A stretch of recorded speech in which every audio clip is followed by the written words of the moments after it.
কেউ কাজল দিচ্ছিল, কেউ রান্না করছিল, কেউ পতির সেবা করছিল, কেউ রান্না করছিল, আবার কেউ কাপড় পরছিল।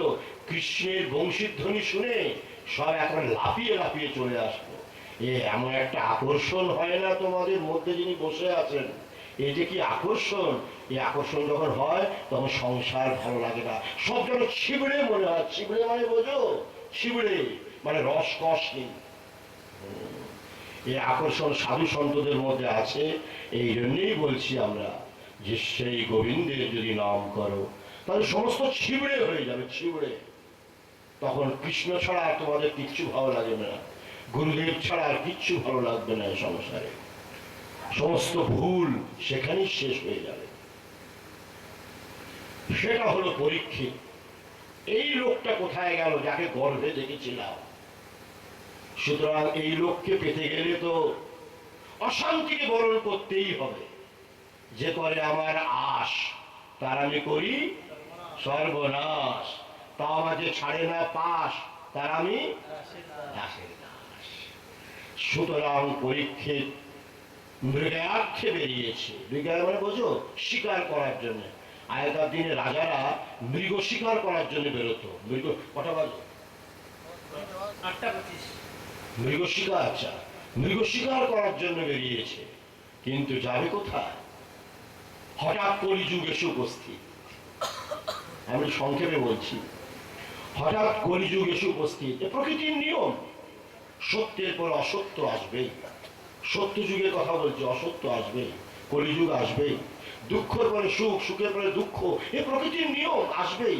তোমাদের সংসারে একরকম তোমরা নেই। আজকে দুঃখ, পয়সা করি পেয়েছো, পাওনি, মন খারাপ। কালকে টাকা পেয়েছো, কি খুশি, ডাক্তার বেরিয়ে একেবারে কলগেট পোস্ট। তারপরে দিন সংসারের নিয়ম, এ আপ ডাউন করতে থাকে, সুখ আর দুঃখ গাড়ির চাকার মতো আপ ডাউন করতে থাকে। এ প্রকৃতির নিয়ম, এটা বিচলিত হতে নেই। যে বিচলিত হয় না সেই একমাত্র মানুষ, আদারওয়াইজ সব পশু। তো সেই কলিযুগ এসে বলছে, মহারাজ প্রণাম। এর মতো অনেক ব্যাখ্যা আছে, আমি সংক্ষেপে বলছি। মহারাজ প্রণাম। উনি ধর্মসূচে বোঝাই, তুই কে হে কালো, আমার জগতে তুই কেন প্রবেশ করেছিস? বলে আমার নাম হলো কলি। বলে কলি? কলি তো আমার দেশে প্রবেশ করাই নিষেধ। বলে প্রকৃতির নিয়ম। এখন সত্য যুগ শেষ, ভগবান মারা গেছে। আরে ভগবান মারা গেছেন জানো তো? মানে ভগবান কৃষ্ণ দ্বারকায় দেহ রেখেছে, ওই যে কলি ঢুকতে পারেনি। কলি কিন্তু আরম্ভ হয়ে গিয়েছিল, ভগবানের প্রভাবে কলি ঢুকতে পারেনি। ওই পঞ্চপাণ্ডব চলে গেল, তখন কলি ঢুকলো। আর ঠিক কলির সাথে এর দেখা। কার? এই আমাদের পরীক্ষিতের দেখা। প্রকৃতির নিয়ম, এগুলো আসবেই।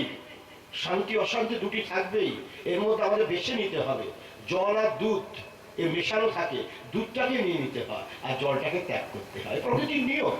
এই জন্য সদ্গুরু করতে হয়। সদ্গুরু আদেশ মতো এগুলো করলে সহজ হয়। যাই হোক, তুমি কে? বলে আমি কলি। কেন এসছো? ভগবানের আদেশ। সত্য চলে গেছে, এখন কলি, ভগবান দ্বারকায় চলে গেছেন, এখন আমার আবির্ভাব। তুমি আমার এখানে কেন এসছেন? বেরিয়ে যাও। প্রভু প্রণাম, আমাকে আপনি স্থান দেন কৃপা করে। এমন সাধু সন্তরা একটুতেই গলে যায়। যদি হাত জোর করে প্রণাম করো না, সব গলে যায়। তো উনি গলে গেলেন। মানে প্রকৃতির নিয়ম। ভগবান এখন মায়াকে ফাঁসাবেন, মায়াতে না ফাঁসালে গোবিন্দকে পাওয়া যায় না, এটা একটা ব্যাপার আছে। এমন সময় কলি আসলো যে প্রভু আমাকে একটু থাকার জায়গা তো দেবেন, আপনার আপনার রাজত্বে একটু থাকার জায়গা দেবেন না? বলে অবশ্য দেব। আপনার এত বড় রাজ্য, আমাকে থাকার জায়গা দেবেন না? অবশ্য দেব। পরীক্ষিত বলেন অবশ্য দেব। তো কোথায় থাকবো? বলে কোন সাধু সন্তদের কাছে থাকতে পারবে না, থাকবে যেখানে নোংরামি হয়, দুধ পীড়া হয়, টাকা পয়সা লেনদেন হয়। এরকম কি একটা নোংরা জিনিস বললেন। বলে প্রভু মাত্র 3টে জায়গা, আর একটা জায়গা যদি আপনি দিতেন তাহলে একেবারে কি বলবো, সব সমস্যার সমাধান। এই দেখেছো কলির প্রভাব। তখন উনি হঠাৎ বলে ফেললেন, তুমি সোনাতেও থাকবে। এই ঝঞ্ঝাট হয়ে গেল। যে সোনা বললো সে ওনার মুকুটটা সোনা দিয়ে তৈরি ছিল পরীক্ষিতে, আর পরীক্ষিত যে মুকুটটা পরে এসেছিল ওটা জরাসন্ধের মুকুট ছিল। জরাসন্ধ মানে বুঝতে পারছো তো কি ভয়ঙ্কর মানুষ ছিলেন জরাসন্ধ, মানে কলির অবতার। তাকে ভগবান মেরে কত হাজার রাজাদের উদ্ধার করেছিলেন। ওই জরাসন্ধের মুকুটটাই পরে এসছে, দেখো ভগবানের কি লীলা। আর কলি সঙ্গে সঙ্গে মুকুটের মধ্যে ঢুকেছে। যে মুকুটের মধ্যে ঢুকেছে সেই পরীক্ষিতের মন বদলে গেল। আগের মতো দয়াবান কৃপাবান এসব আর থাকলো না, বদলে গেল কলির প্রভাব। সে একটা আশ্রমে প্রবেশ করেছে, ওই কলি করাচ্ছে সব করে। শ্রমিক মুনি ধ্যানে বসেছিলেন, ধ্যান করছিলেন। তার জল পিপাসা লাগলো। ওই যে মুকুটের মধ্যে কলি বসে আছে, জল পিপাসা লাগাতে সে সাধুর কাছে জল চাচ্ছে। তিনি কোনোদিন সাধুদের কাছে জল চাননি, সবসময় সাধুদের প্রণাম করতেন পরীক্ষিত, কারণ অর্জুন বংশধর তো, পাণ্ডবদের বংশধর, প্রণাম করতে। কিন্তু ওই যে প্রকৃতির নিয়ম, খারাপ জিনিসটাও ভগবত কৃপাতে আসে, আবার ভালো জিনিসটাও ভগবত কৃপাতে আসে। কিন্তু খারাপের পরে একটা ভালো আসে, সেটাই বলতে চাইছি আর কি। তখন তিনি একটা মরা সাপ দেখলেন। সাধু বাবাকে বলছেন, তিনি ধ্যানস্থ ছিলেন, শ্রমিক মুনি ধ্যানস্থ ছিলেন। তিনি সাধু বাবাকে বলছেন, এই আমাকে জল দে। কোনোদিন এসব বলেন না, কিন্তু কিন্তু ওই যে মাথায় কলি, এই আমাকে জল দে। যেই সাধু বাবা ধ্যানস্থ ছিলেন, রেগে ক্রোধে একটা মরা সাপ উঠিয়ে শ্রমিক মুনির গলায় দিয়ে দিলেন, যা আমাকে জল দিবি না। এই পরীক্ষিত করলেন, অথচ পরীক্ষিত একটা কাজ, ওই কলির প্রভাব করে রাজ্যে চলে গেলেন সিংহাসনে। যেই সিংহাসনে যে মুকুটটা নিচে রেখেছেন, সেই সঙ্গে সঙ্গে তার গ্লানি, ভাই আমি কি ভুল করেছি, সাধু বাবার গলায় মরা সাপ। এমন সময় শ্রমিক মুনির যে শিষ্য শৃঙ্গি স্নান করছিল। তপস্বী ব্রহ্মচারী তপস্বী হন রাখো, কতগুলি ছেড়ে এসে বললো শৃঙ্গিকে, ও তখন স্নান করছিল, আরে তোর বাবার গলায় না কি যেন একটা মরা সাপ দিয়ে দিয়েছে। শৃঙ্গি যে দেখে বাবার গলায় মরা সাপ, তখন সে তাড়াতাড়ি নদীতে যে সংকল্প করলো, সংস্কৃত তো আমি বাংলাতে বলছি, আমার পিতৃদেবের গলায় যে মরা সাপ দিয়েছে, আজ থেকে 7 দিনের দিন তার মৃত্যু সুনিশ্চিত, তক্ষক কর্তৃক সে ধ্বংসিত হবে।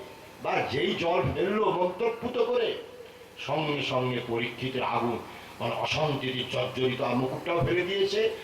কি পশ্চাৎতাপ গ্লানি হলো। আমরা কোনো একটা খারাপ কাজ করলে তখন একটা গ্লানি হয় না, মাথায় হাত দিয়ে বসে আছে। এমন সময় শ্রমিক মুনির ওখান থেকে শ্রমিক মুনির ধ্যান ভেঙে গেল। তখন পুত্রকে বললো, এ কি করলি তুই, এত বড় ভালো রাজাকে অভিশাপ দিবি? সব প্রকৃতির নিয়ম বাবা, আমার করার কিছু নেই, করেন একজন। হ্যাঁ তো অকেলা পর ক্যা ক্যা খেল খেলা, সব তার ইচ্ছা। ঠিক তাই লোক পাঠানো হলো পরীক্ষিতের কাছে, যে আপনি অভিশপ্ত, 7 দিনের দিন তক্ষক আপনাকে দংশন করবে। পরীক্ষিত সব ত্যাগ করে দিল। মৃত্যু যখন সামনে আসে না, তখন বিষয় ভোগ বাসনা ভালো লাগে না, তখন বিষ মনে হয়। যখন যৌবন থাকে তখন সব কিছু অমৃত বলে মনে হয়। যে বৃদ্ধ অবস্থা মৃত্যুর সময় হয়, সব বিষ বলে মনে হয়।